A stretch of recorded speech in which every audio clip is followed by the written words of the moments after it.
बहुत शुक्रिया मल्लिका। और लखनऊ को नमस्ते, और सुबह से ढेर सारा नमस्ते लखनऊ के साथ हो चुका है। लेकिन मुझे लगता है कि वो जो पीछे से कुछ, अगर मैं संख्या देख पा रहा हूँ, दहाई की संख्या में जो मोबाइल ऊपर हैं, वो से ज्यादा कर लीजिए। 2024 चल रहा है, साल ओलंपिक होना है। मनु देश के लिए ओलंपिक में भारत का प्रतिनिधित्व करने जा रही हैं। अगर आज फोटो नहीं खींचेंगे तो मेडल जीतने के बाद फिर कौन सी फोटो डाल पाएंगे। इसलिए खूब फोटो खींच लीजिए। अग्रिम शुभकामनाओं के साथ संवाद के मंच पर बहुत बहुत स्वागत मनु। और जैसा मैंने कहा कि ये वो साल है जो कि उम्मीदों का साल है। 2024 में ओलंपिक होना है। एक ओलंपिक आप खेल कर आ चुकी हैं, उस माहौल को आपने जी लिया है कि वो माहौल कैसा होता है। लेकिन ये बहुत जरूरी है जानना कि हम लोग कितनी उम्मीदें रखें और आपकी तैयारी कितनी है। मतलब हम तो पूरी उम्मीदें रख ही रहे हैं, और इसलिए मैंने कहा ना कि वो फोटो खींचने लग गई है कि हम लोग वो सारी चीजें तैयार करें। लेकिन आपकी तैयारी किस स्टेज पर है, और खास तौर पर जो ढेर सारे बदलाव आए आप लोगों की तैयारियों में, खिलाड़ी के तौर पर कितनी तैयार हैं ओलंपिक के लिए इस साल, और उस पूरी प्रिपरेशन की अगर कोई इनसाइड स्टोरी, कोई ऐसी चीज जो आप शेयर कर सके, वो बहुत खास होगा। जी, बहुत बहुत शुक्रिया सबको, and Amar Ujala specially for having me here. And Olympics की जहाँ बात आती है, आई थिंक पूरा देश ही इकट्ठा हो जाता है। और पिछला ओलंपिक्स टोक्यो 2020 मेरा फर्स्ट ओलंपिक्स था, और मैंने उस तरीके का प्रेशर कभी भी लाइफ में फेस नहीं किया था, क्योंकि इतना ओवरवेलमिंग हो जाता है कि पूरा कंट्री आपको देख रहा होगा, पूरे देश के लोग आप पे आस लगाए बैठे होंगे। तो आई थिंक मैं बहुत ज़्यादा नर्वस थी, और उसी चीज़ को टैकल करने के लिए मैं इस बारी बहुत सारी चीज़ें कर रही हूँ, जैसे मेंटल ट्रेनिंग, योगा में फोकस पे ध्यान पे काम करना, और बहुत सारी चीज़ों को मैं कोशिश कर रही हूँ जो पिछली बारी इश्यूज हुए हैं वो इस बारी ना हो। तो आई थिंक मेरे दिमाग में हमेशा अभी पेरिस 2024 ही चल रहा है। जब से टोक्यो 2020 ख़त्म हुआ है, तब से ही मेरी नज़र पेरिस पे है। तो होपफुली आप सबकी दुआओं के साथ और मेरी मेहनत के साथ हम इंडिया का झंडा बहुत ऊंचा लहरा पाएंगे। ये जितनी जोर से बजेंगी, ये उतनी ज्यादा मेहनत हमारे लिए कर पाएंगी। Thank you, thank you. जैसा आपने कहा कि आपकी नजर है, और आपकी नजर के तो हम सब कायल इसलिए भी हैं क्योंकि ढेर सारे खेलों के बीच में आपने वो ढूंढ लिया जहां आपको पहुंचना था। जब आपके बारे में पढ़ रहा था, और मैं शुरू करता हूं, मतलब हम में से कुछ लोग घर पर शायद लूडो और कैरम को जीतने के बाद बहुत खुश हो जाते होंगे कि आज हमने फैमिली ग्रुप में लूडो जीत लिया या कैरम जीत लिया। मनु के बारे में जब मैं पढ़ रहा था तो टेनिस इन्होंने खेला, स्केटिंग की, और जब मैं इनसे पूछा कि ये टेनिस और स्केटिंग कैसा रहा, एथलेटिक्स इन्होंने किया, तो इन्होंने कहा कि नहीं वो तो स्कूल में था। और तुरंत पता चला कि इनकी मम्मी सुमेधा भाकर जी सामने बैठी हुई हैं, और सबसे ज्यादा जो खुश चेहरा इस वक्त मौजूद है इस पूरे हॉल में वो सुमेधा जी का है। तो उन्होंने तुरंत कहा कि नहीं नहीं, वो सिर्फ एथलेटिक्स नहीं था। मेरी बेटी क्लास 4th में जब दौड़ी तो सेकंड आई, और इस बात से नाराज थी कि वो सेकंड क्यों आई, मैं तो फर्स्ट आ रही थी। तो वो पहली रन में जब मनु गई हैं, तब से जो जीतना शुरू किया, और जिस बारे में मैं बात कर रहा था, उसके बाद बॉक्सिंग, कांठा जो कि मार्शल आर्ट का एक फॉर्म है, कबड्डी, कराटे, और ये सब वो खेल हैं जिसमें मनु ने स्टेट या नेशनल खेला है, मेडल जीते हैं। इनके घर की वो अलमारियों पे, वो शोकेस पे वो मेडल सजे हुए हैं। सवाल ये था कि जब इतना सारा खेल रही थी तो क्या बहुत जल्दी किसी चीज से बोर हो जाती है, जो आपको लगा कि एक गेम और बदलना है, और फिर शूटिंग पर आई, या फिर शूटिंग कैसे आपने खोजी, या शूटिंग की तरफ आप कैसे गई? ये बहुत ही फनी स्टोरी है।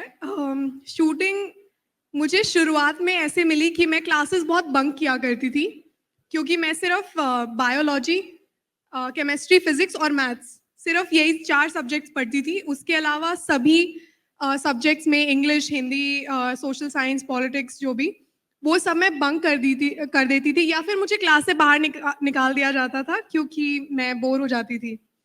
तो जैसे ही मुझे क्लास से बाहर निकालने वाले होते थे, मैं खुद ही उठ के चली जाती थी कि सर मुझे वहाँ जाना है, या मैम मुझे प्लीज़ आप जाने दीजिए। और स्कूल में ही शूटिंग रेंज नई नई खुली थी, और कोई भी शूटिंग के बारे में नहीं जानता था। जब भी मैं इंट्रोडक्शन में बोलती थी कि मैं शूटिंग करती हूँ, या फिर मैं गांव में दादी को बताती थी कि मैं शूटिंग करती हूँ, तो बोलते हैं अच्छा कौन सी फिल्म की शूटिंग चल रही है, या फिर किस चीज़ की शूटिंग कर रहे हो। तो मैं उनको बताती थी कि बंदूकें होती हैं, राइफल्स होती हैं, गोलियां होती हैं, वो करती हूँ मैं। तो बहुत ही फैसिनेटेड होते थे कि क्या बात कर रहे हो, वो भी लड़कियों का खेल है, मतलब वो तो बॉर्डर पे ही होता है सिर्फ। तो ऐसी मेरी शूटिंग की स्टोरी है, कैसे मैंने शुरू किया। और वो सॉरी वो बंक की क्लासेस लगभग 4 से 5 होती थी। तो उस समय मैं क्या करूँ? तो मैं शूटिंग रेंज जाने लग गई, फिर कोच ने थोड़ा ध्यान देना शुरू किया, तो ऐसे मैंने शूटिंग शुरू की। उससे पहले बहुत सारे खेल मैंने खेले हैं, उसके लिए मेरे पेरेंट्स का सबसे बड़ा वो रहा है। मैं बहुत थैंकफुल हूँ, माय मॉम स्पेशली। मम्मी ने हमेशा मुझे कहा है कि तुम्हें जो भी करना है वो आप करो, हम आपको ढूँढ के देंगे। मैं घर आके कहती थी कि मुझे आज कराटे खेलना है, मुझे प्लीज़ कराटे की अकेडमी ढूँढ के दो। तो वो लग जाते थे। मैं अभी भी उनको कहती हूँ कि मुझे वायलिन का टीचर लाके दो, मुझे वायलिन सीखना है। अभी उन्होंने परसों ही मेरे लिए टीचर ढूँढा है। तो I am really, really happy, I am so thankful कि पेरेंट्स जब अपने बच्चे को इतना सपोर्ट करेंगे, तभी उनके पास ऑप्शंस होंगे कि वो किस-किस चीज़ में करियर बना सकते हैं, क्या-क्या चीज़ें वो ले सकते हैं। सिर्फ पढ़ाई नहीं होती है, स्पोर्ट्स आजकल कितना ज़्यादा प्रचलन में है, स्पेशली नीरज जी ने जब से मेडल जीता है, तब से तो आई थिंक बहुत ज़्यादा नेक्स्ट लेवल पर करियर सोच रहे हैं लोग। मैं भी सोच रही हूँ, बहुत सारे लोग सोच रहे हैं। और शूटिंग की एक अलग बात ये है कि बहुत ही ट्रांसपेरेंट स्पोर्ट है। कोई चीटिंग नहीं है, किसी तरीके का पार्शियलिटी नहीं है कि ये हमारे स्टेट का है तो हम इसको नेशनल में जिता देंगे क्योंकि जूरीज़ उस स्टेट के हैं। तो ऐसा कुछ इश्यू नहीं हुआ मेरे साथ कभी भी, जैसा मैंने बॉक्सिंग में देखा, मैंने कराटे में भी देखा। तो इसीलिए मुझे शूटिंग से बहुत लगाव हो गया और मैं शूटिंग से ही जुड़ी रही हूँ इतने लंबे समय से। एक और चीज़ मैं मेंशन करती हूँ। प्लीज। ये जो स्पोर्ट्स हैं कराटे या मार्शल आर्ट्स, ये शायद मैंने शुरू इसलिए किए क्योंकि मेरी लड़ाइयाँ बहुत होती थी स्कूल में।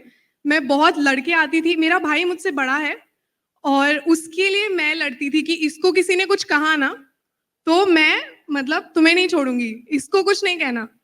और मेरी लड़ाइयाँ बहुत होती थी, इसी वजह से मुझे टारगेट रखा जाता था, प्रिंसिपल ऑफिस में बुलाया जाता था कि तुम कितना लड़ती हो, इस एनर्जी को कहीं चैनलाइज़ करो। तो ऐसे मैंने कहा कि चलो मैं स्पोर्ट्स देख लेती हूँ, मैं मार्शल आर्ट्स देख लेती हूँ। This is how it all started. Manu के जवाब में 4 चीजें हैं। सबसे पहली चीज के लिए खूब ताली बजनी चाहिए, वो ये कि जिस तरीके से माँ ने सपोर्ट किया, जिन्होंने कहा कि चाहे वो वॉलिन खोजने की बात हो, चाहे वो टीचर खोजने की बात हो, चाहे वो एकेडमी खोजने की बात हो, तो बहुत शुक्रिया कि आपने इतनी चीजें खोजी और फिर हम ढेर सारे मेडल खोज पाए इस देश के लिए। दूसरी 2 चीजें हैं, आप सभी अपने बच्चों को क्लास बंक मारने पर डांटिएगा मत, क्योंकि बंक मारने के बाद कोई गोल्ड भी ला सकता है। और एक और चीज, अगर बच्चे लड़ें तो डांटिए मत, लड़ाई के बाद उस ऊर्जा को चैनलाइज करने को कहिए, क्योंकि अगर वो सही जगह लड़ा जाएगा तो भी मेडल ला सकता है। और चौथी चीज ये कि बोर होना भी अच्छी बात है, क्योंकि बोर होकर आप स्पोर्ट्स बदलते हैं और फिर आप एक ऐसे स्पोर्ट्स पे पहुंच जाते हैं जहां हम सब उम्मीद एक और सोने की कर लेते हैं। वैसे 50 से ज्यादा सोना तो आप देश के लिए इंटरनेशनल इवेंट में जीत चुकी हैं। 50 प्लस मेडल आपके इंटरनेशनल हैं, 70 प्लस मेडल्स आपके नेशनल स्पोर्ट्स पे या नेशनल कॉम्पिटिशन्स में हैं। और 16 साल की उम्र में, मतलब ISSF वर्ल्ड कप में आपने जीता और भारत की सबसे यंगेस्ट वुमेन बनी जिन्होंने गोल्ड जीता था उस चैंपियनशिप में। तो खूब खूब बधाई। और इसी क्रम में एक और सवाल जिस पर मैं आना चाह रहा था, अक्सर ये होता है, मतलब हम सबके शायद जिंदगी में होता है या करियर में होता है कि मान लीजिए मैंने कोई चीज शुरू की और मुझे उसमें कामयाबी मिल गई, तो मैं उसको बेहतर करता हूं, मैं उसको और मजबूत करता हूं। आपको बॉक्सिंग में मेडल मिले, आपको कांथा में मेडल मिले, आपको कबड्डी में मेडल मिले, आपको कराटे में मेडल मिले, तो जब सफलता मिल रही थी तब भी क्यों छोड़ दिया? आई थिंक हम सब लोग इसमें विश्वास रखते हैं, डेस्टिनी जो वर्ड होता है, चाहे लव लाइफ का हो, चाहे करियर का हो, चाहे किसी भी फील्ड में हो, हमें सबको ये होता है कि मेरी डेस्टिनी में वो है या फिर मेरी डेस्टिनी में ये चीज़ करनी लिखी हुई है। तो मैं मानती हूँ कि मेरी भी डेस्टिनी थी और मैं शुक्रगुजार हूँ कि मैं बोर हो जाती थी। जैसे बॉक्सिंग का हर रोज़ का रूटीन सेम रहता था। हमारा कोच बहुत स्ट्रिक्ट वो बहुत स्ट्रिक्ट थे और हमें लिटरली हमें डंडे पड़ते थे अगर हम रूटीन से कुछ भी ढीले पड़ जाए या फिर हमने उतनी स्किपिंग नहीं करी, उतनी रस्सी नहीं कूदी जितनी उन्होंने बोला था या फिर उतने चक्कर नहीं लगाए। तो वो बहुत रोज़-रोज़ आप करके बोर हो जाते हो और बच्चों की टेंडेंसी होती है कि अगर एक ही चीज़ आप उसको रोज़ खिलाओगे, तो वो नेक्स्ट डे नहीं खाएगा। अगर उसको एक ही चीज़ रोज़ करवाओगे 1 साल, 2 साल तक, तो उसका मन भरने लगेगा कि नहीं मुझे कुछ नया दो, प्लीज़ मुझे कुछ नया करके दो या मुझे कुछ और चीज़ करनी है। तो वैसे ही मैंने बॉक्सिंग छोड़ के फिर मार्शल आर्ट्स शुरू किया। मार्शल आर्ट्स में स्टोरी मेरी ये रही, मुझे बहुत दिलचस्पी थी, पर उन्होंने कहा मेरे 2 साल के करियर के बाद, जब मैं 3 बारी नेशनल चैंपियन बन चुकी थी, 1 ओपन और 2 स्कूल, उन्होंने कहा कि हम लड़कियों को आज से ट्रेन नहीं कर रहे हैं, तो आप प्लीज़ दूसरी अकेडमी ढूँढ लीजिए, हम आप कल से आना बंद कर सकते हैं। तो मैंने सर को बहुत रिक्वेस्ट किया कि सर मुझे बहुत इंटरेस्ट है, आप प्लीज़ मुझे खेलने दीजिए, मैं किसी को कुछ हानि थोड़ी पहुँचा रही हूँ, मैं किसी को कुछ कह भी नहीं रही हूँ। उन्होंने कहा नहीं, नहीं हम लड़कियों को नहीं खिलाएँगे, हम सिर्फ़ लड़कों का अकेडमी रखेंगे। तो वहाँ मुझे बहुत बुरा लगा और मैं उसके बाद कभी भी ना उन सर से कभी बात हुई मेरी और ना मैं उस अकेडमी में कभी गई। फिर मैंने मम्मी को कहा कि प्लीज़ मुझे कराटे की अकेडमी को लाकर दो, मुझे वो करना है। तो उन्होंने 2-3 दिन में ही उन्होंने कर दिया। तो ऐसे शुरू हुआ। फिर कराटे करते-करते मैंने शूटिंग शुरू किया और शूटिंग में मेरा नेशनल मेडल आ गया उसी साल। फिर मैं इंडियन टीम में आ गई तो कराटे धीरे-धीरे छूट गया। शूटिंग के जिस मेडल की आप बात कर रही हैं, 2017 का मतलब एक कंपटीशन है। 2017 के कंपटीशन में आपने हिना सिद्धू को हराया था। हिना सिद्धू वर्ल्ड नंबर 1 रह चुकी और उसके बाद शूटिंग एरिना में और उसके साथ साथ भारतीय खेलों में जिस तेजी से आपका नाम ऊपर गया, 50+ मेडल थोड़ी देर पहले मैंने बोला।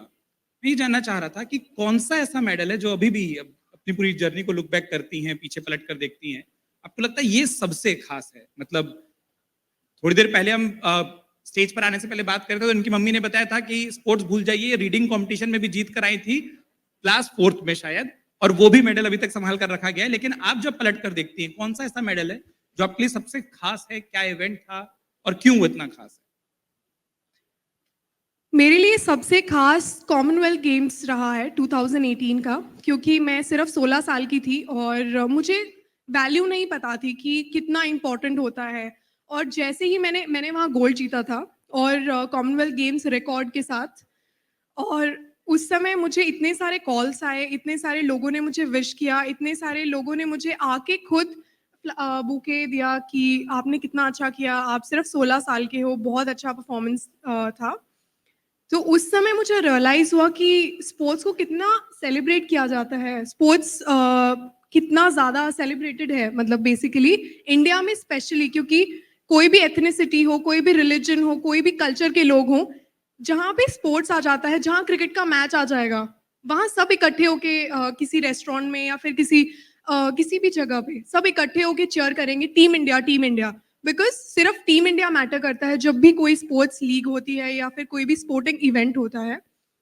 तो मेरे लिए कॉमनवेल्थ गेम्स सबसे ज़्यादा वो रियलाइज़ेशन का मोमेंट था कि चलो sports is a big thing, मतलब मुझे ये करना चाहिए, आई रियली लव इट। मुझे इसी से थ्रिल्स मिलती हैं, लोग मुझे देख रहे हैं, लोग मुझे प्यार कर रहे हैं, मुझे और क्या चाहिए? बहुत आसान लग रहा है बगल में बैठकर सुनना कि अच्छा ठीक है, बोर होंगे तो दूसरा गेम खेल लेंगे, गेम खेलेंगे तो जीत जाएंगे तो थ्रिल आ जाएगा। इतना आसान होता नहीं है। और मुझे बताया गया कि लखनऊ और आसपास के कई, उत्तर प्रदेश के कई बडिंग शूटर्स अलग अलग एकेडमी के, वो भी आपको सुनने के लिए यहाँ बैठे हुए हैं। अब उस बात पर आते हैं कि जब आप एज अ प्लेयर तैयारी करते हैं, किन चीजों पर बहुत ध्यान देना पड़ता है? अ, वही वाली बात की सुनकर शायद लग रहा होगा ये बहुत आसान जर्नी होती है, लेकिन नहीं होती। वो जो ना दिखने वाला स्ट्रगल होता है वो क्या होता है? दिन के कितने घंटे लगते हैं, किस तरीके से वो पूरी की पूरी प्रैक्टिस होती है, क्या चैलेंजेस आते हैं, और क्या अच्छा, जो हम लोग बोल रहे हैं ना कि भारत बदलता हुआ दिखाई दे रहा है, तो क्या अच्छा हो रहा है? कल इसी मंच पर पीटी उषा जी थी और वो बता रही थी कि जब वो दौड़ती थी तो वो रेलवे ट्रैक के किनारे दौड़ती थी और वो रेल से रेस लगाती थी, क्योंकि उनके पास कोई स्टॉप वॉच लेकर खड़ा नहीं होता था। तो उनको एक चीज पता होती थी कि ठीक है, ट्रेन आएगी, स्टेशन के पास धीमी होगी, लेकिन धीमी होती ट्रेन की स्पीड इतनी होती है, मुझे इससे ज्यादा स्पीड मेंटेन करनी है। तो एक दौर इसी मन से हमने वो उस भारत का सुना जहां पर सुविधाएं नहीं थी। अब क्या अच्छा हुआ, लेकिन फिर भी क्या चैलेंजेस होते हैं? एक प्लेयर के बनने की जर्नी क्या होती है? मैं मानती हूँ कि किसी भी प्लेयर की जर्नी उसके घर से शुरू होती है, उसकी पेरेंट्स से शुरू होती है, उसकी माँ से शुरू होती है। और अगर पेरेंट्स अपने बच्चे को अपॉर्च्युनिटी नहीं देंगे कि ठीक है, आप देखिए कितना डिफिकल्ट होगा कि मैंने नेशनल में अभी-अभी मेडल लिया है किसी इवेंट में और मैं कल अपनी मम्मी को जाके कहूँ कि मुझे दूसरा स्पोर्ट खेलना है या फिर मुझे पढ़ाई करनी है या फिर कुछ और मुझे करना है, तो वो एकदम से होंगे कि अभी तो नेशनल मेडल जीता है, एकदम से क्यों चेंज करना है, क्या हो गया? बट उन्होंने कभी भी क्वेश्चन ही नहीं किया। उन्होंने कहा ठीक है, तुम्हें लग रहा है कि तुम्हें बदलना है तो बदल दिया।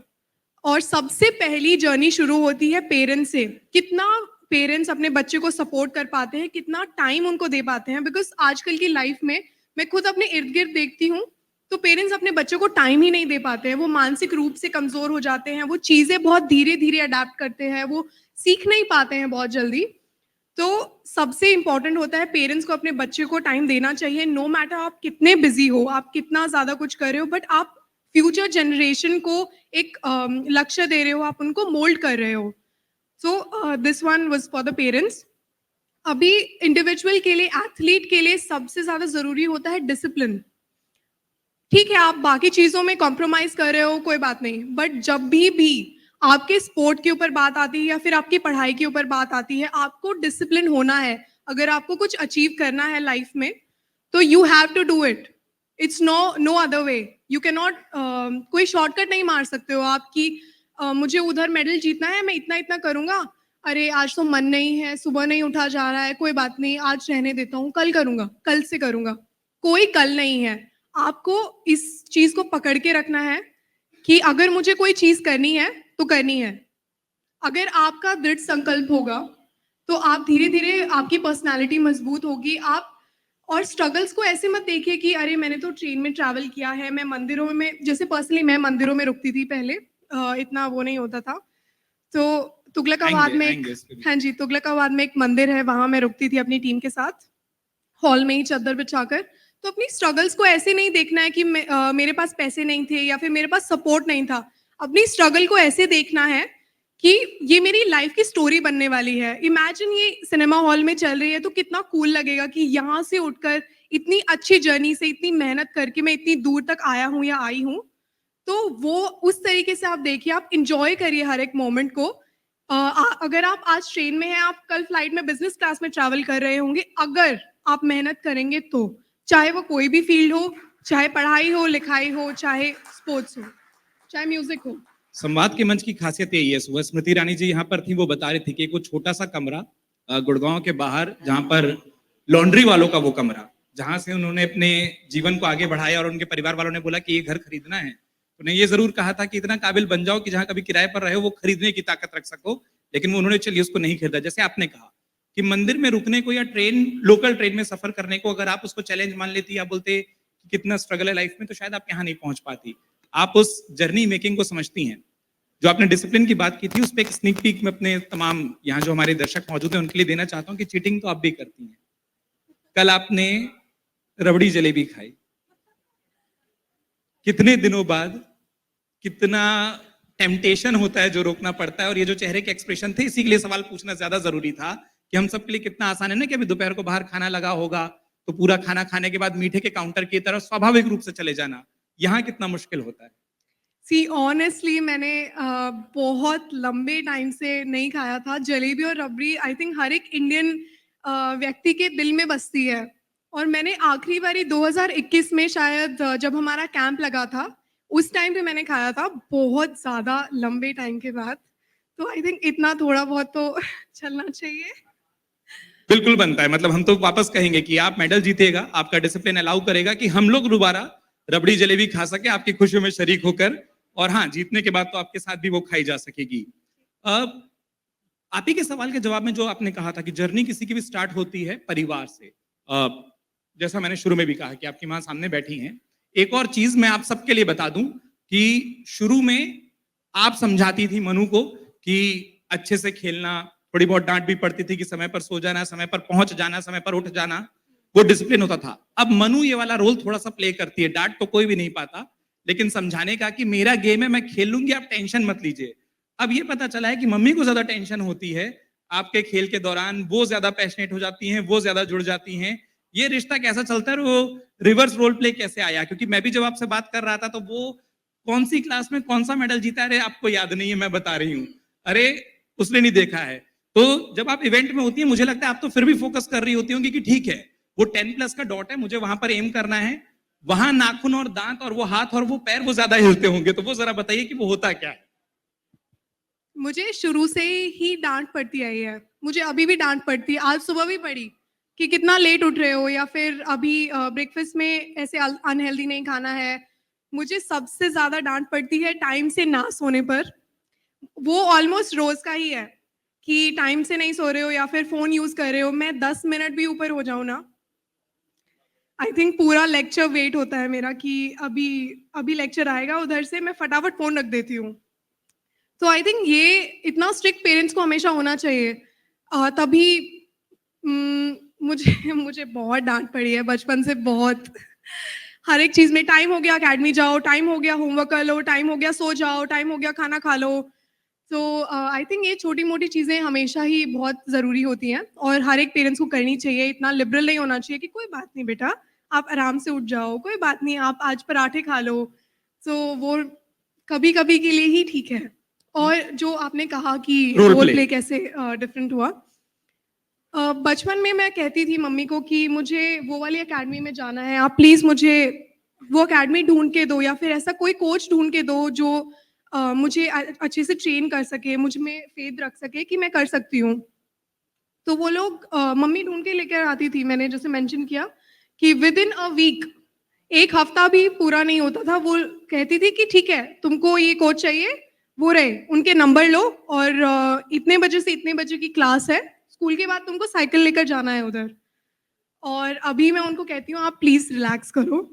अभी मैं 20-22 साल की हो गई हूँ, अभी मुझे पता है क्या ज़रूरी है, क्या नहीं है, मैं कर लेती हूँ। मैं अपना टाइम शेड्यूल फ़ॉलो कर लेती हूँ, पर डाँट तो अभी भी पड़ती है।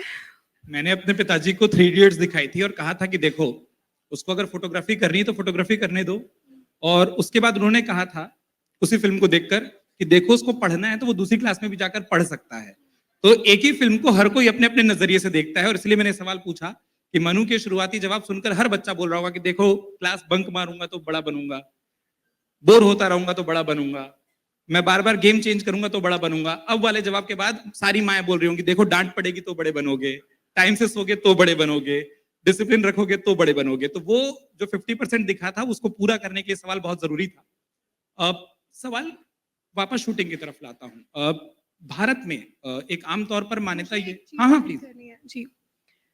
मुझे ये चीज़ कहनी है कि आप अपने बच्चे को ये मत बताओ कि पढ़ो, आप उनको ज़रूरी वैल्यू बताओ कि क्यों पढ़ना चाहिए या फिर क्यों आपको डिसिप्लिन में रहना चाहिए, आपको क्यों किसी चीज़ पे फ़ोकस करना चाहिए। आप उनको यूँ मत कहो कि टाइम हो गया उधर जाओ।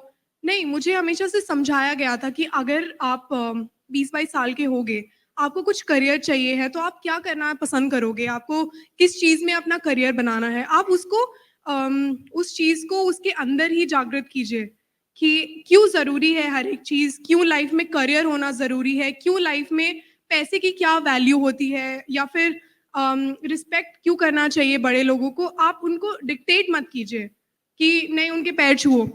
नहीं, आप उनको बताइए कि क्यों ज़रूरी होता है बिकॉज़ बताने वाली चीज़ बंदा 1-2 बारी में भूल जाएगा।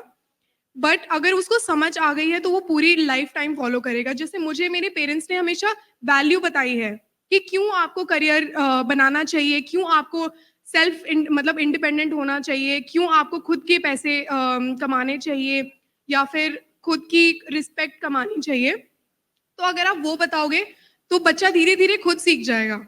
उसके बाद आपको ज़्यादा टेंशन लेने की ज़रूरत नहीं है। आप वैल्यूज़ सिखाइए, वो करियर खुद बना लेगा।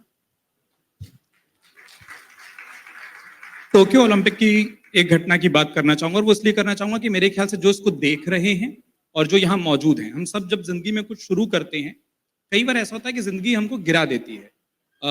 हम असफल हो जाते हैं, शायद हमने सालों तक जिस चीज के लिए तैयारी की हो, और कोविड के कारण टोक्यो ओलंपिक एक साल लेट भी हुआ। तो सालों की तैयारी थी, प्लेटफॉर्म था, मंच था, लेकिन मनु के साथ कुछ ऐसा हुआ कि पिस्टल में दिक्कत आ गई। हम सब ने वो तस्वीरें देखी कि हमको दिख रहा था कि रेंज में भारत का झंडा, क्वालिफिकेशन के नंबर, राउंड के नंबर, कौन कहां पर है, और सडनली हम देख रहे हैं कि नहीं, वो पूरा फोकस करीब 6 मिनट के लिए इस पर था कि वो पिस्टल ठीक होने लगे। जिस पिस्टल से आपको वहां पर निशाना लगाना था उसमें खराबी आ गई, आपको वो रेंज में जहां जिस रो में आप खड़ी, आपको वो छोड़ना पड़ा, पिस्टल को देखना पड़ा। 6 मिनट में वो ठीक हुई, लेकिन कोई ग्रेस पीरियड नहीं देती है लाइफ, और स्पोर्ट्स 14 मिनट, वो 14 मिनट जो पूरे उस पिस्टल को ठीक करने के खराब हुए, लाइफ में कोई ग्रेस नहीं मिलता, ओलंपिक में कोई ग्रेस नहीं मिलता। आपके पास बचे कुल मिला के 36 मिनट और शॉट्स लगाने थे 44, जिसमें आपको स्कोर करना था। 36 मिनट में 44 शॉट, यानी आपको 1 मिनट से भी कम मिला हर एक शॉट के लिए, जिसमें आपको निशाना लगाना है, एम करना है, ट्रिगर करना है। वो एक असफलता थी। लेकिन जो सवाल मैं पूछना चाह रहा हूं, जैसा मैंने कहा कि कई बडिंग शूटर्स यहाँ मौजूद हैं, आपने उससे कोप अप कैसे किया और क्या सीखा? टोक्यो के बाद मैं आई थिंक 2 महीने तो बहुत ही डिप्रेस थी। आई थॉट कि जहाँ मैं हर जगह गोल्ड जीतती हूँ, सिल्वर भी नहीं, ब्रॉन्ज भी नहीं, जहाँ मैं हर जगह गोल्ड जीतती हूँ, मेरा लिखा ही हुआ है कि मैं जीतती ही हूँ, वहाँ पे मैं अच्छे से परफॉर्म नहीं कर पाई। मेरी पिस्टल जो भी इश्यूज हुए, बट लाइफ थोड़ी खत्म हो गई। There is no end. मतलब ऐसे थोड़ी है कि वो लास्ट था मेरी लाइफ में, लास्ट मैच था या फिर लास्ट अपॉर्चुनिटी थी मेरे पास। मैं और ऐसे मौके क्रिएट कर दूंगी, मैं और इतनी और मेहनत करूंगी, मेरे पास ये मौका हो सकता है फिर से आए, तो मैं क्यों गिव अप करूं। मैंने आई थिंक 1 महीना शूटिंग को बिल्कुल हाथ नहीं लगाया था उसके बाद, ओलंपिक्स के बाद। और उसके बाद मैं रह ही नहीं पाई। मैं लिटरली जग, केटल होती है, केटल में पानी डाल के उससे ऐसे होल्डिंग करने लग जाती थी कि नहीं मुझे करना है, मुझे वापस करना है। तो अगर आपका कोई भी लाइफ में लो मोमेंट आता है, वो लाइफ का एंड नहीं होता है। आप वैसे अपॉर्चुनिटीज आप हैं तो आप और भी ज्यादा अपॉर्चुनिटीज को बना सकते हो। आप आगे और भी बहुत सारी अपॉर्चुनिटीज आप खुद क्रिएट कर सकते हो। तो आप ये मत सोचो कि एक बड़ी हार के बाद मैं गिव अप कर दूं। नहीं नहीं, बहुत सारे लोग क्या सोच रहे होंगे कि मैं जीतने वाली थी और मैं नहीं जीती। नहीं, it's about you, it's your life. जैसे मैम ने मेंशन किया था, लाइफ इज प्रेशियस।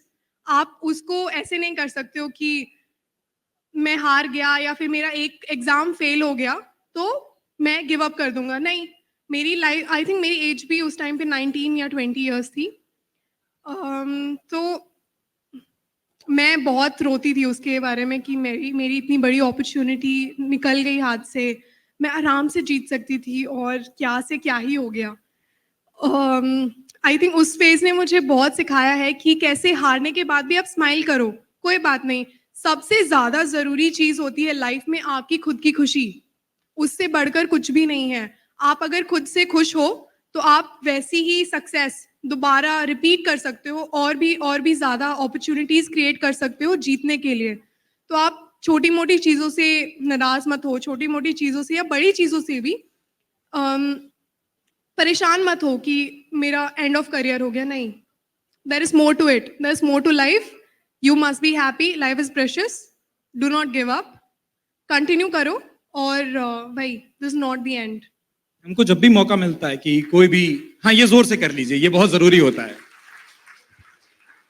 हमको जब भी मौका मिलता है कि किसी भी ऐसी पर्सनैलिटी से जो खास तौर पर खेल के क्षेत्र में है और उनसे बात करें, ये वाले सवाल इसलिए भी पूछे जाते हैं क्योंकि जब हमने सोशल मीडिया पर बताया कि मनु आ रही हैं और मैंने ये जिक्र आपसे किया भी था, तो कुछ सवाल इस तरीके के थे कि हार को कैसे कोई एकोमोडेट करता है, हार से कैसे स्पोर्ट्समैन सीखते हैं। क्योंकि हमारी जिंदगी में तो शायद बड़े दांव सालों में एक बार आते हैं कि हमने कई सालों की मेहनत की, कुछ गिर गया, हम वो एक झटका नहीं सह पाते। और आप लोग, वो जो आपने कहा कि वो 1 महीने तक रोना भी आया, पिस्टल को नहीं भी छुआ, लेकिन 1 महीने के बाद वो तलब वापस मचने लग गई। आप जोड़ना चाह रही हैं? मैंने, आप ना ऐसी बुक्स पढ़ी है जो जैसे बायोग्राफी बुक्स है, मैं अभी हुसैन बोल्ट की पढ़ रही हूँ, और उनमें मैंने देखा है जितना वो हार कर इंस्पायर होते हैं उतना वो जीत से नहीं होते हैं। जीतने के बाद यूँ लगता है हाँ ठीक है, मैं जाऊंगा, मैं खेलूंगा, मैं दौड़ूंगा, मैं जीत जाऊंगा, भगवान के ऊपर है। अच्छा दिन हुआ तो मैं जीत जाऊंगा, अच्छा दिन नहीं हुआ तो कोई बात नहीं। बट वो जैसे ही हारते हैं, उनको जितना इंस्पिरेशन और मोटिवेशन वहां से मिलता है कि मैं ऐसे कैसे हार गया, मुझे अगली बार उस बंदे से जीतना है। हारने का मोटिवेशन बहुत ज्यादा स्ट्रांग होता है एज यू कंपेयर टू जीतने का मोटिवेशन। तो अगर आप हार रहे हो ना, तो remember Usain Bolt, he is the world champion, olympic champion, never कभी भी उनको हराया नहीं गया। तो I think he is a legend, everyone knows of him, Usain Bolt, who doesn't know. आपने अपने जवाब में एक बात कही थी पिछले कि वही कि ओलंपिक में हार के बाद आपको लगा कि ऐसा कैसे हो गया, क्योंकि जहां भी जाती हूँ वहां तो सोना जीत ही लेती हूँ। उसकी एक छोटी सी कहानी, बेहतर होगा कि आप बताएं। पहला मेडल 25 मीटर में आपकी पिस्टल नहीं थी, वो आपकी अपनी पिस्टल नहीं थी वो। हम लोग सब कितने बहाने दे देते हैं ना कि मेरी अपनी पिस्टल नहीं थी, उस पे हाथ नहीं जमा था, मुझे समय नहीं मिला था। मनु ने जो अपना पहला गोल्ड जीता 25 मीटर में, वो उस पिस्टल से जीता जो उनकी खुद की नहीं थी। तो पिस्टल किसकी थी, क्या कहानी थी, अगर थोड़ा सा वो आप बता पाए। शुरू-शुरू में जब आपके पास लाइसेंस नहीं होता है या फिर उतना फाइनेंशियली आप स्टेबल नहीं होते हो, तो बहुत सारे शूटर्स करते हैं, बहुत सारे लोग भी करते हैं कि आप रेंट पे ले लेते हो कि प्लीज़ आप मुझे इतने टाइम के लिए दे दो, मैं आपको इस तरीके से रीपे कर दूँगा या कर दूँगी या फिर इतने पैसे ले लेना। और वैसे ही मैंने अपना पहला नेशनल खेला था रेंट पे पिस्टल लेकर। विनीत सर की पिस्टल थी और वो अभी भी शूटिंग करते हैं। तो मैंने ऐसे पिस्टल ली थी और मैंने नेशनल खेला था। मुझे बाकायदा ग्रिप तो बहुत दूर की बात है, मुझे पता भी नहीं था कि ट्रिगर कितना डिफरेंस होता है, 10 मीटर 25 मीटर में कितना फ़र्क होता है। और वैसे ही मैंने वहाँ से शुरू किया था और धीरे-धीरे जब तक अपनी खुद की पिस्टल नहीं आई, तब तक मैं स्ट्रगल करती रही कि अच्छा इस ये ग्रिप है, थोड़ी बड़ी है, कोई बात नहीं मैं जैसे-तैसे करके चला लूँगी। आपके अंदर एक भूख होनी चाहिए, आपके अंदर एक जोश होना चाहिए कि कोई भी परिस्थिति आए, मुझे ऐसा करना है, मुझे ये चीज़ें करनी है और अगर आप उस चीज़ को मेंटेन कर सकते हैं, तो चाहे कोई भी परिस्थिति हो। उस चीज को हम लोग ऐसे भी बोलते हैं कि हमेशा सबसे बेहतर संसाधन जरूरी नहीं होते, बिल्कुल। उन संसाधनों के साथ सबसे बेहतर तरीके से उनका प्रयोग करना बहुत जरूरी होता है। वो आपने करके दिखाया, समय का इशारा है, लेकिन फिर भी जैसा मैंने कहा था कि कुछ बडिंग शूटर्स हमारे बीच में मौजूद हैं। हम एक दो सवाल उनके ले सकते हैं। मनु यहाँ मौजूद है, इस तरीके के इंटरेक्शन का आपको मौका मिले तो अगर कोई अपना सवाल लेना चाह रहा हो तो जरूर इशारा करिएगा, हम वो सवाल लेंगे। मैम की तरफ अगर माइक पहुंचे।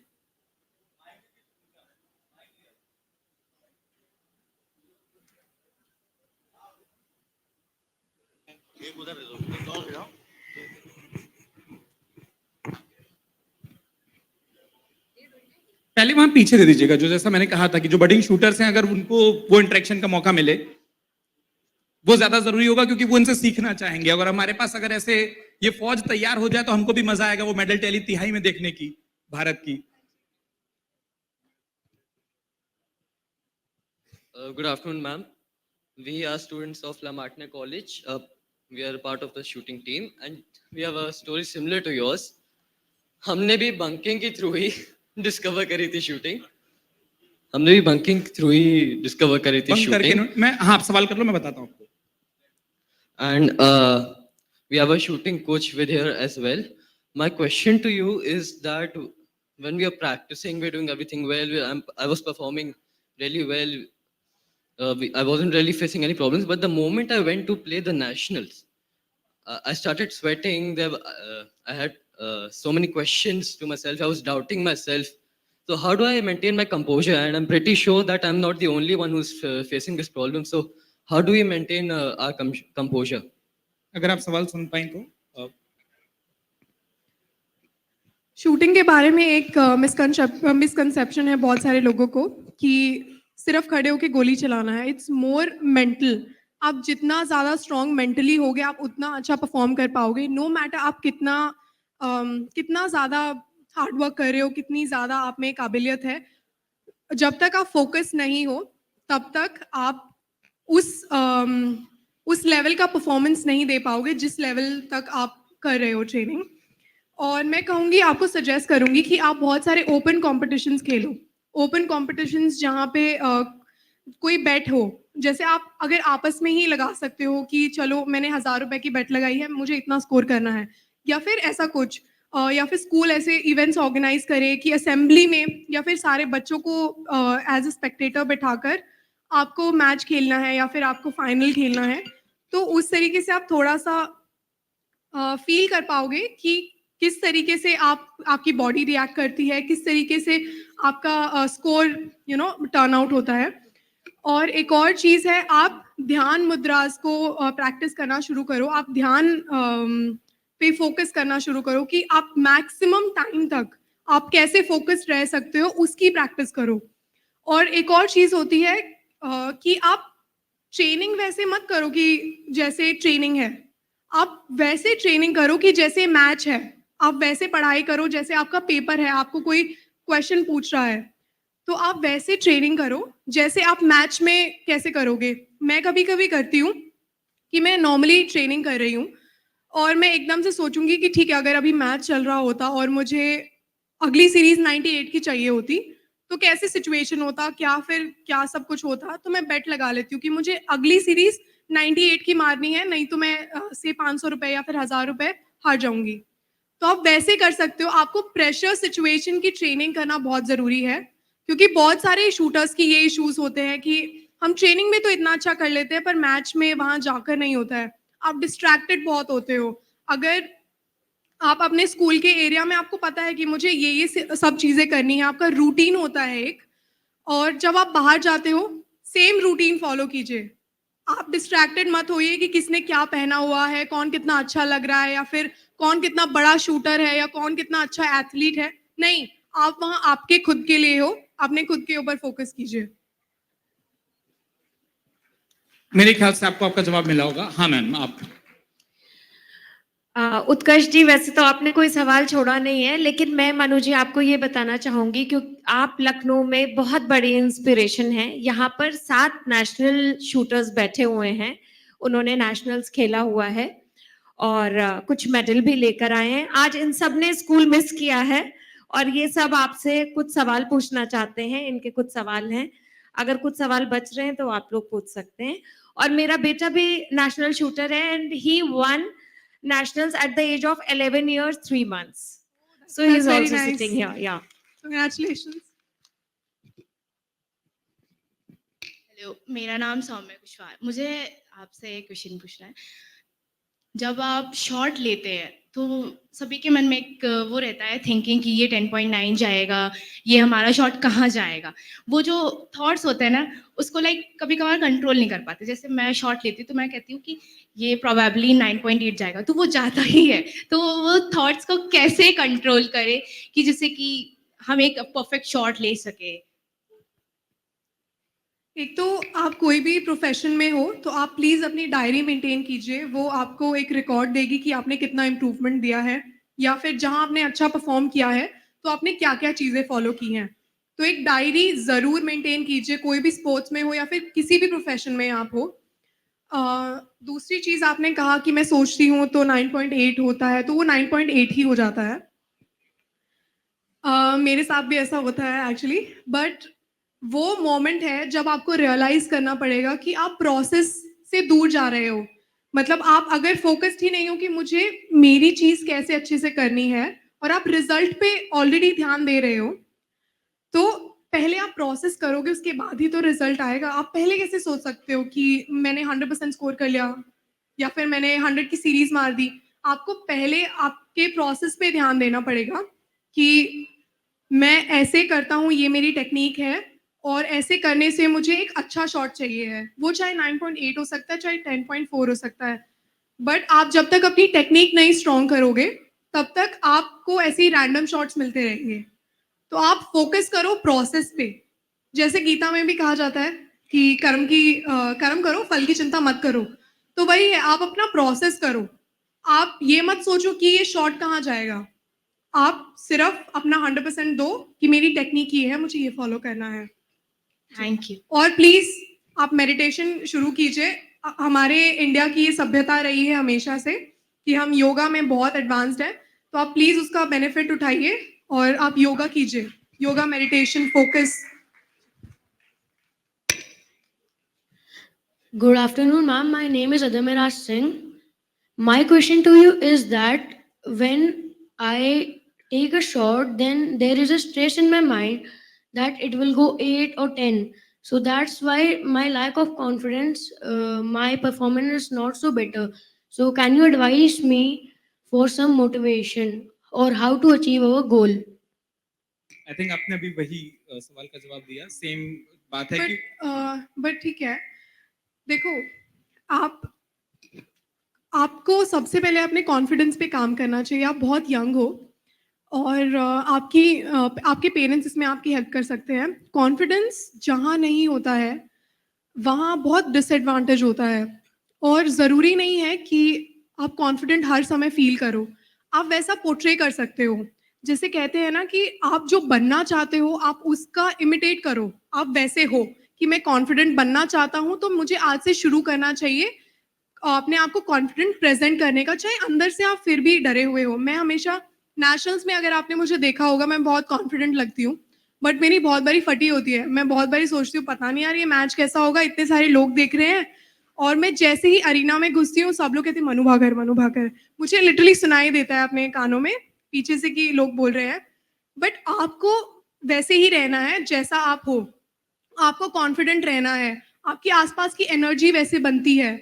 अगर आप कॉन्फिडेंट, अगर आप ऐसे रहोगे स्लाउच करोगे कि पता नहीं यार मैच है कैसे होगा, आपके आसपास की एनर्जी वैसी होने लग जाती है। अगर आप खुद कॉन्फिडेंट रहोगे तो आप फिर भी अपने आप को कोप अप कर पाओगे। और दूसरी चीज सेम, कर्म पे ध्यान दो, फल की चिंता मत करो। आप सिर्फ फोकस करो आपका प्रोसेस, और सिर्फ आप, बाकी सब भूल जाओ कौन है कौन नहीं है। Thank you ma'am. बहुत ज्यादा मदद मिली होगी मनु इन सवालों के जवाब से, और खासतौर पर जो लोग तैयारी कर रहे हैं उसके लिए, क्योंकि समय का इशारा हो गया है। मैं सेशन को खत्म करूं उससे पहले सिर्फ दो चीजें। एक जो आपने कहा ये प्रोसेस वाली बात, और इस सारी प्रोसेस में ना हम लोग एक नाम या एक शख्स जिनको भूल जाते हैं वो है, हाँ मैं वो सवाल लूं, पर मुझे लगता है एक सवाल जो मैं बहुत जरूर लेना चाहता हूं, मैंने सोच कर रखा था कि शायद वो इस आखिर दौर में आएगा, आपके कोच के बारे में बात होना। क्योंकि हम सबको वो व्यक्ति तो दिख जाता है जो तैयार हो रहा है, जो जिसने शोहरत पाई है, जो तैयार हो रहा है, लेकिन तैयारी करने वालों में पेरेंटल आपने बताया, घर का माहौल आपने बताया, आपके कोच जसपाल राणा अगेन किसी परिचय के मोहताज नहीं, लेकिन वो कैसे आपके पर्सनल कोच के तौर पर किन चीजों का ध्यान रख रहे हैं और उनका इम्पैक्ट क्या है? जी मैं मतलब आई थिंक बहुत सारे लोग जानते होंगे उनको, जसपाल राणा। वो एक बहुत बड़े शूटर रह चुके हैं और काफ़ी लंबा उनका करियर रहा है। काफ़ी सारे मेडल्स उन्होंने एशियन गेम्स, कॉमनवेल्थ गेम्स में उन्होंने इंडिया के लिए जीते हैं। और उन्होंने मैं बहुत यंग थी जब उन्होंने मुझे पकड़ा था और मुझे तराशा था बेसिकली। मेरा कॉन्फिडेंस उनसे आता है। मैं आज भी कहती हूँ अगर मेरे कोच नहीं होते मेरा कॉन्फिडेंस बहुत लो होता। मैं मेडल्स जीत रही थी, अभी आई थिंक लास्ट ईयर ही मैंने उनके साथ दोबारा काम करना शुरू किया, और ओलंपिक्स के टाइम पे अनफॉर्चुनेटली कुछ इवेंट्स की वजह से हमारा फॉल आउट हो गया था। बट मैंने लास्ट ईयर ही दोबारा उनसे जून में उनके साथ काम करना शुरू किया। और कुछ लोग होते हैं जिनको देखकर आपको कॉन्फिडेंस आता है, जैसे कईयों के पेरेंट्स होते हैं, किसी का बेस्ट फ्रेंड होता है, किसी के फादर होते हैं, किसी का भाई होता है। मेरे वो कोच हैं। मैं जब भी उनको देखती हूँ ना मुझे ऐसे फील होता है कि चाहे कैसा भी हो, चाहे मेरा मैच अच्छा हो बुरा हो, चाहे मैं गोल्ड जीतूं, चाहे मैं फाइनल में नहीं आऊं, वो सब संभाल लेंगे। तो एक उस तरीके का बॉन्ड है हमारा कि वो मेरे गॉड फादर जैसे हैं, और मैं उनको ब्लाइंडली फॉलो करती हूँ अब, कि जो भी वो कहें, जैसे भी वो कहे कि ये मैच खेलना है तो खेलना है, ये मैच नहीं खेलना तो नहीं खेलना। रोज सुबह 6 बजे उठना है तो उठना है, रोज योगा करना है तो करना है। तो this is my bond with him. हर अच्छी बातचीत वो होती है जिसमें बार बार ये इशारा किया जाए कि समय हो गया है, और मुझे लगता है कि ये उस बातचीत के क्रम को दिखाता है। और जानबूझकर मेरे पास भी कुछ ऐसे सवाल हैं जो मैंने नहीं पूछे, ताकि एक वादा आपसे ले सकूं कि जब अमर उजाला संवाद का अगला मंच होगा तो मनु उन सवालों के जवाब देने के लिए फिर हमारा हिस्सा बनेंगी, और अगली बार हम ओलंपिक मेडलिस्ट उन मनु भाकर के साथ बात कर रहे होंगे। ढेर सारी शुभकामनाओं के साथ मंच पर इस पूरे सेशन को खत्म करूं। सुमेधा जी मैं आपको बुलाना चाहता हूं क्योंकि आपकी एक हसरत है जिसके बारे में पब्लिकली बताना बहुत जरूरी है। सुमेधा जी की एक जिद थी कि मनु डॉक्टर बने। अब मनु क्लास बंक करते करते कराटे, कबड्डी, बहुत सारी चीजों को खेलते खेलते, मार्शल आर्ट करते करते शूटिंग में आ गई हैं। तो मैंने उनसे पूछा कि अब वो बेटी डॉक्टर नहीं बनेगी। बोली नहीं, वो पीएचडी करवाएंगे उससे, स्पोर्ट्स में डॉक्टर तो लिखवाएंगे नाम के आगे। तो जो परिवार की अपनी जिद होती है वो भी पूरी होनी बहुत जरूरी है। और जैसा मनु ने भी कहा कि मेकिंग इन मनु में अगर कोई शख्सियत सबसे बड़ी है तो वो सुमेधा जी हैं। बहुत बहुत शुक्रिया कि आपने ढेर सारी क्लासेस इनको बंक करने दी, आपने हर वो एकेडमी इनको खोज के दी, आपने हर वो चीज पूरी की। और मनु इंस्टाग्राम पर बहुत एक्टिव है, हम बहुत जल्दी वो वायलिन वाला एक वीडियो देखना चाहेंगे जहां वायलिन बजाती हुई दिखाई दे हमको। बहुत सारी शुभकामनाओं के साथ आपका भी स्वागत। और मल्लिका मंच पर आगे की तमाम कार्रवाई, मैम प्लीज। और मनु से ज्यादा तालियां ताकि ये और डांट सके कि बेहतर मेडल की तैयारी हो। और वाकई में आज ये साबित हो गया है कि फील्ड में जीतने से पहले हमें अपने मस्तिष्क में, अपने मन में अपनी एक जीत हासिल करनी होगी। और ऐसे पेरेंट्स के लिए भाई जोरदार तालियां होनी चाहिए जो इतना सपोर्ट करते हैं एक आर्टिस्ट को, एक प्लेयर को, कि वो अपने सपनों को पूरा कर सकें। और आज मनु का आभार व्यक्त करने के लिए सबसे पहले मैं मंच पर कुछ खास हस्तियों को आमंत्रित करना चाहूंगी। Can I please request Sushil ji, unit head Lucknow, along with Tulika Rana from Amar Ujala, to please join us. And in order to express a humble gesture of gratitude, I request both of them. मल्लिका, एक गुस्ताखी, मुझे लगता है कि मनु के बारे में अगर एक लाइन आप ना बोलें कि आपके हिसाब से, हमने तो बेटी को सुन लिया, बेटी के हिसाब से माँ को सुन लिया, माँ के हिसाब से बेटी, अगर एक लाइन में, ताकि ये सेशन की पूर्णता हो जाएगी। जो आपको लगे, उसने जो जो बोला, सही बोला, गलत बोला, और क्या और कुछ ऐसा है जो आपको लगता है कि नहीं ये ठीक करना जरूरी है। ढेर सारी माएँ मौजूद हैं। आज के सेशन की खासियत ये है कि हमने उस आधी आबादी पर फोकस किया है ताकि वो अपने घर में बच्चों से कैसे बात करनी है, कैसे ट्रीट करना है, और उनकी इच्छाओं को कितना पूरा करना है, कैसे पूरा करना है। आप सभी को मेरा नमस्ते। कैसे आप सभी? मुस्कुराते रहिए, और हम यदि स्वस्थ रहेंगे, हंसते मुस्कुराते रहेंगे, तो हमारे घर अपने आप ही चहकते और महकते रहेंगे। बेटा भगवान ने जैसे शादी होते बेटा दे दिया था, तो मुझे मेरी यही तमन्ना थी कि मेरे घर में एक बेटी आए। मैं भिवानी कॉलेज में ओटी करती थी, तो भगवान ने मुझे सरप्राइज दिया कि बेबी आने वाला है। कॉलेज में अलाउड नहीं था एडमिशन की, ऐसे प्रेग्नेंट इसको एडमिशन नहीं देंगे, तो बहुत ऐसे चक्कर लगाए। इवन ये आ गई, मुझे पता नहीं था, 2 महीने से बाद में पता चला कि मेरे पेट में बेबी है। तो मैंने भगवान से मैंने ये कहा कि भगवान मुझे बेटी दे दो, क्योंकि मैं अपने बेटे को भी बेटी के कपड़े पहनाती थी, वो छोटा था तब। मुझे बेटी ही चाहिए, मुझे मेरे घर में लक्ष्मी चाहिए, क्योंकि घर में बेटी होती है तो वो घर चहकता है।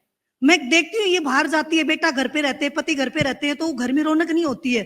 जब दोनों घर में रहते हैं तो हमारे घर में इतनी खुशहाली, इतने हंसते बोलते, हम पूरे दिन हंसते रहते हैं। तो वो चीज मैंने देखा, ये बाहर चली जाती तो मेरे घर की रौनक खत्म हो जाती। इसलिए हर घर में बेटी तो जरूर होना ही चाहिए। और कुछ मेरी बिल्कुल जैसे मैंने बहुत माँओं से ऐसे सुना है कि मेरे घर में मैं बेटी चाहती थी, लेकिन भगवान ने बेटी नहीं दी। तो मैं उनको बोलती हूँ कि आपके घर में बेटी के रूप में बहू आएगी, आप उसको अपने बेटी की जितना ही प्यार दीजिए। तो शुरुआत में बस यही था कि बस भगवान ने 2 बच्चे दिए, इनकी कोई ख्वाहिश है मुझे इनकी मना नहीं करनी है। आज तक शायद जब से पैदा हुई है और अब तक हुई है, शायद आज तक इसने जो मांगा मैंने इसको शायद नहीं दिया हो, ऐसा नहीं हुआ है मेरी लाइफ में। अभी तो एक सरप्राइज भी हम आप लोगों के लिए कर रहे हैं, वो अभी बताऊंगी नहीं, किसी भी वे में नहीं बताऊंगी, क्योंकि आप एक बड़ा ही सरप्राइज हम आपको देंगे ओलंपिक के बाद में। ये इसको जो चाहत होती है इसकी, मुझे ये करना है, इसके लिए वो बड़ी तैयारी इसने कर रखी है ऑलरेडी, उसने तैयार कर लिया। बस वेट है कि ओलंपिक हो जाए, उसके बाद में हम अक्टूबर नवंबर में आप लोगों के सामने वो एक शो रखेंगे और मनु उसको प्रेजेंट करेगी। तो बस आप लोगों से यही दुआएं हैं, और आप अपने बच्चों के साथ जुड़ते रहिए, क्योंकि मैं गुरुकुल में पढ़ी थी, तो वो गुरुकुल के मेरे संस्कार थे। गुरुकुल में हमें इतना एक फौजी की जो लाइफ होती है उसी तरह से हमें मेंटेन किया जाता। तो सुबह 4 बजे उठो, रात को 10 बजे सो जाओ। मैंने स्कूल में भी 15 साल काम किया है।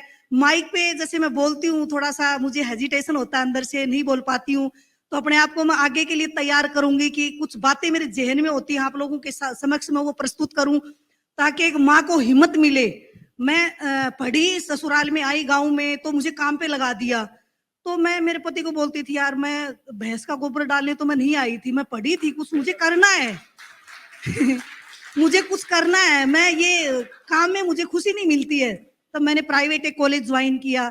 उसके 6 महीने ही मेरा सिलेक्शन ओटी ओरिएंटल ट्रेनिंग, जो एक बीएड माफिक होती है, मेरे करते ही उसको बंद कर दिया था।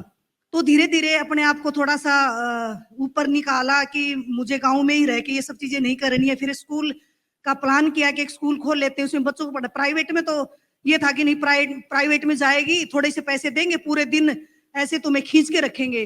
तो फिर खुद का स्कूल खोलने का मन हुआ तो खोला। फिर मैंने वहां 15 साल मैंने मेहनत करी, बच्चों को वो मैंने सब दिया जो बच्चों को चाहिए होता था। आज ही बच्चे मेरी इतनी रिस्पेक्ट करते हैं, मैं जहां भी जाती हूँ बच्चे मुझे देखते हैं, आके मुझे मेरे पैर छूते हैं, तो एकदम ऐसे डर जाती हूँ किसने आके मेरे पैर छुए। मैम आप हमें भूल गए। मैं उनको बोलती हूँ, बेटा तुम लोग बड़े हो गए हो ना, तुम्हारे दाढ़ी मूंछ आ गई, मैं तो वैसी की वैसी रहूंगी, शायद मैं तुम्हें नहीं पहचान पाती। तो बस मेरा यही टारगेट है कि जहां भी हम जुड़े, जहाँ किसी भी एक इंसान से भी जुड़ते हैं तो भी वहां अपनी छवि को छोड़ के आओ। तो मैं तो 1000 बच्चों से जुड़ी, वो बच्चे आज भी मुझे बड़ा याद करते। मैं स्कूल को छोड़ के आ गई, पेरेंट्स बोले कि आप नहीं है तो हमारे बच्चे भी स्कूल में नहीं आएंगे।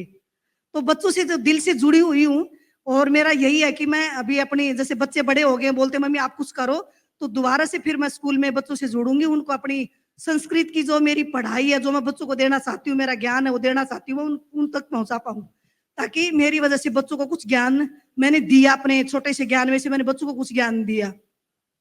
यही मेरा माहौल था कि स्कूल में जब माएँ अपनी बेटियों को घर से बाहर नहीं निकालती थी, मैं उन माओं को मीटिंग में बुलाती थी कि एक बार आप आइए जी, मेरे हस्बैंड फौज में है। मैंने कहा मेरे भी नेवी में है।